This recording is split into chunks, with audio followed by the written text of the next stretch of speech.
Hey guys, welcome to Prakash Leena Vlogs. நமக்கு வந்து ஸ்நாக்ஸ்லேயே வந்துட்டு ரொம்ப ஃபேவரட்டான விஷயம் வந்துட்டு இந்த வாழைக்காய் பஜ்ஜி. இது வந்துட்டு அடிச்சிக்கவே முடியாது. எப்போவுமே வந்து ஸ்நாக்ஸில் வந்து ஒரு முதல் இடம் பிடிச்ச மாதிரி தான். ஸோ அந்த வாழைக்காய் பஜ்ஜி எப்படி செய்கிறதுன்னு தான் பார்க்க போகிறோம். நான் வந்து ஒரு 2 வாழைக்காய் எடுத்துக்கிட்டோம். அதுக்கு வந்து ஒரு 2 கப் நிறைய கடலை மாவு எடுத்துக்கிட்டோம்.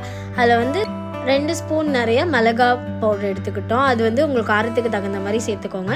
4-5 பூண்டை வந்து அடித்து அது தண்ணி சேர்த்து அந்த தண்ணி இதில் ஆட் பண்ணிக்கிட்டோம்.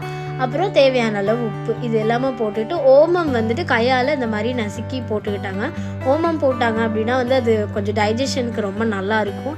அதனால் ஓமம் வந்து போட்டாச்சு. இப்போ தேவையான அளவு தண்ணி ஊற்றி நம்ம வந்து நல்ல ஒரு பஜ்ஜி மாவு கன்சிஸ்டன்சிக்கு நல்லா பிசைஞ்சு எடுத்துக்கணும். எந்த ஒரு லம்ஸும் இல்லாமல் நல்லா வந்து அந்த டோ வந்து பிசைஞ்சு எடுத்துக்கணும். ஸோ நார்மலாகவே பார்த்திங்க அப்படின்னா வந்துட்டு பஜ்ஜிலாம் வந்துட்டு எவர்கிரீன் ஸ்நாக்கு.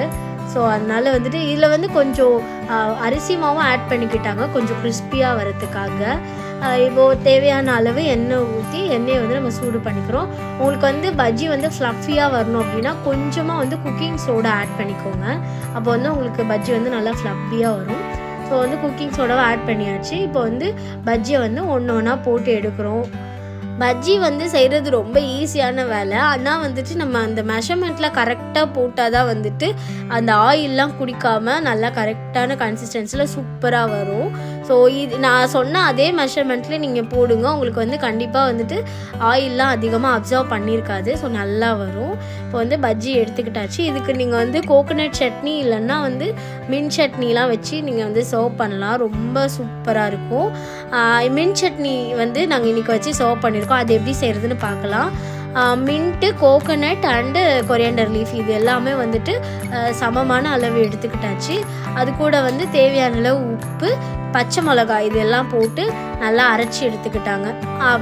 இதை வந்து தாளிக்கணும்னு அவசியம் இல்லை. இந்த இதை வந்து அப்படியே சாப்பிட்லாம். அந்த சட்னி வச்சு சாப்பிட்டா இதுக்கு மேலே ஈவினிங் ஸ்நாக் வேறு என்ன வேணும்? வீடியோ பிடிச்சிருந்தா லைக் பண்ணுங்கள் அண்ட் ஷேர் பண்ணுங்கள். தேங்க்யூ.